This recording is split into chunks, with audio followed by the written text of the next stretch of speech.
City.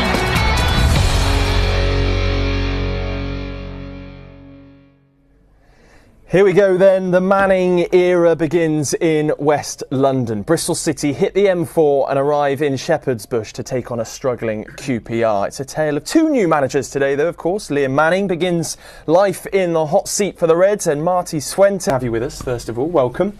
I guess as I kind of alluded to there at the start, do you think in a matter of days these, well, particularly Liam Manning, will have had a chance to really kind of put his mark on the side, or will it be very much the same Bristol City we've seen in the last few weeks? I think it will be the same Bristol City that we've seen for the last couple of weeks. He's obviously had a couple of days with the team.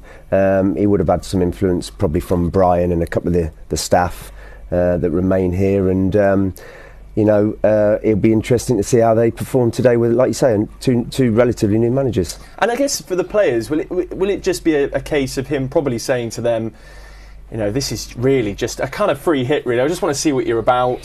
How does he kind of approach those team talks now? Because I suppose he doesn't sort of know what motivates certain players. He's still very much getting to know their kind of personalities. Yeah, absolutely. He would have seen some footage from last week, whether he was at the game or whether he's seen it on video. So, he'll know quite a bit about some of the players, and obviously not so much about the others. So it's a learning curve for him. He needs this team to perform in the way that he wants to play. I've been reading some notes. He wants to play high pressing, high possession.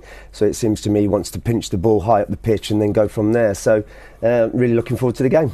And it's going to be interesting because, of course, quite often we see a bit of a new... Bristol City aren't really in the doldrums, and quite often when a manager moves on, it's because, a side is struggling, and then we see a bit of a new manager bounce. Hopefully we don't get that today from QPR. Obviously, they got a good draw away from home. Why do you think that happens? Is it just a kind of fresh start and maybe a bit of the pressure or tension is released off certain players that are struggling? Yeah, absolutely. I mean, I've got to be honest, you just said it, they're not in a bad shape at all, Bristol City. They're, I think, 4 or 5 points off a top six. Lee Manning's obviously got them in a good position. They've not been struggling, so he can pick the wheels up again from basically what Nigel's done. Ride with this team now. Have a look at them over the next. I think there's an international break, so it gives them an opportunity to look at other players as well coming into the team. So yes, it's going to be intriguing afternoon. It certainly is. Thank you very much, Tony. Right.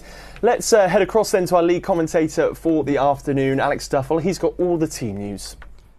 Yes, thank you very much, Toby, and welcome along to Loftus Road, a ground which has been fairly kind to Bristol City in recent years, and they'll be looking to capitalise on the rather turbulent period that has been on field for QPR in recent weeks. Departure of Gareth Ainsworth was followed by the appointment of Marty Cifuentes, and Cifuentes makes 3 changes today to the side that drew 1-1 at Rotherham last weekend.